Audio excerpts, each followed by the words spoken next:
Hello everybody and welcome back to my YouTube channel. Hello. Up. This is Connor. He wanted to be in my video. I've done a video with him before. I'll link it below if you haven't seen it. It's very cute. Are you cute? Okay. So, yeah, this is Connor. He likes to be in YouTube videos. Is there anything else you'd like to say? Pizza. Awesome. Now get out. I'm very kind, as you can tell. Now that that's out of the way, let's get into the video. So a while back I did a video all about how to title your book, and I was a fucking idiot because I forgot to mention the big thing, which is trilogies and series, because the process for naming your trilogy or series is going to be a lot different than just naming a standalone. And based on my research, there are basically 5 main methods on how to title your series. Also, this video I'm just going to be saying series, but this also applies to trilogies and duologies, of course. Basically applies to anything that is not a standalone. So the first method is the rhymey method. And some examples of these can be shatter me, unravel me, stuff like that. What's very nice about the rhymey method is that they are, first of all, a lot of fun to say and come up with, and it's very clear that these books are a part of the same series, which can sometimes be a little bit difficult to point out with books. So at least this way you definitely know that these books are a part of the series. But if you do decide to use a rhymey title, you are going to have to do a little bit of work beforehand and basically decide how exactly your titles are going to rhyme. And lastly, let's just be honest, rhymey titles are just a lot of fun to say. I'm a fan. And then the second title option is my personal least favorite, which is the special snowflakes.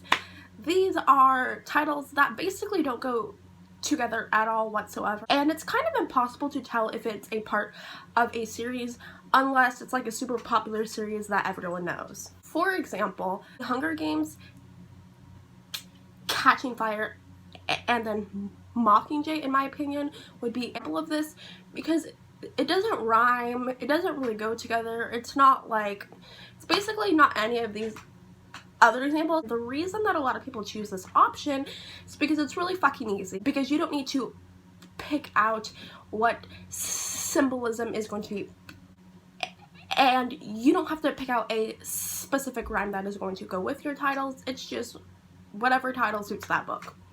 Simple, easy, not hard. And then the third option is wordplay. Wordplay titles are so much fun because they're essentially these little Easter eggs for your reader to find once they have actually read your book. And a really good example of a wordplay title would be the Twilight series, because we have Twilight, New Moon, Eclipse, and then Breaking Dawn. And with this series there is a certain wordplay, because as I'm sure that you know, New Moon is a moon, Eclipse is a, the thing, and then the Breaking Dawn, I don't think I need to explain it. There is a little bit of symbolism and wordplay behind those, and I know that when I was younger and liked those books, I thought that title choice was really cool. And this gives you a lot of room for creativity with your titles, and more often than not, at least in my opinion, these titles can just sound a lot more fun, you know what I mean? Then your next option is number 4, which is the similar-ish titles. So a great example of this, the Savior series by Jenna Mercy, because it's the Savior champion, and then it's the Savior sister, and then it's whatever is next in the series, I don't know. But basically, it's just like the titles are very similar to each other, and this is actually my favorite option because it is super easy to tell if a book is a part of a series or not. And more often than not, I will also see the wordplay being used with this option, which is what I like, because I do love wordplay titles, but I also love the similar-ish titles. So whenever I come up with titles, it's usually a combination of those two methods.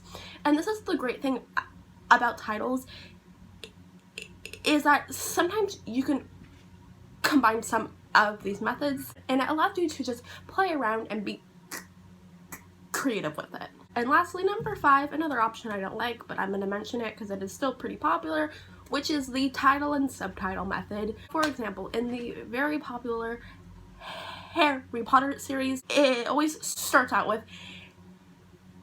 Harry Potter in the blank, you know what I mean? The biggest pro of this option is probably that it is very easy to tell that a group of books is a part of the same series, and in some cases it is very easy to tell what order the series is told in. But the reason I don't care for this one is because that makes because more often than not, your title is going to end up being very long because you're going to have this title, and then you're going to have a subtitle for every single book. But again, you don't really need to do a lot of prep or really that much thinking at the start for your entire series, because all you have to nail down is what your overall series is going to be called for your title, and then the subtitle will just depend on each book. And if you want to know how to title just one book, I have a whole video on it. Links below, go check it out.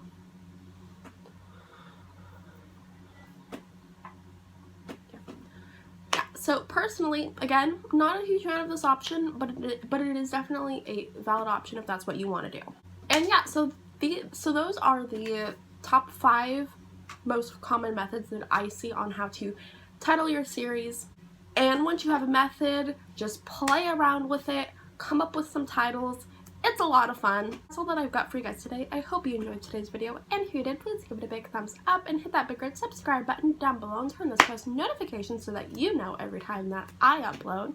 And without anything else to say, I will see you in my next video.